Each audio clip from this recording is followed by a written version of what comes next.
আজকে করছি স্যুপ বললো ঝোল আর কি, সমস্ত কিছু মিক্সচার। এখানে কি আছে, এখানে মুরগির মাংস আছে, ভুট্টা আছে, কচি ভুট্টা দিয়েছি। তারপর মনে হলো আর কি খাবো, এখানে আলু আছে, টমেটো আছে, মিষ্টি কুমড়া, পেঁয়াজ, লঙ্কা।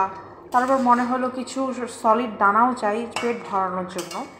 তো তখন শেষে ম্যাগির একটা প্যাকেট এখানে গুঁড়ো গুঁড়ো করে দিয়ে দিয়েছে। ও একটা ডিমও আছে, জানি না এটা কী এটা কি ডিশ। এই ডিশের কোনো নাম নেই। এই ডিশ হচ্ছে এমরয় special dish when she is extremely hungry and her brain is stuck to think anything to waste energy on cooking.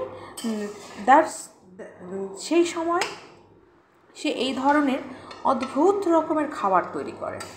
এই হচ্ছে এই ডিশ বানানোর আমার কারণ।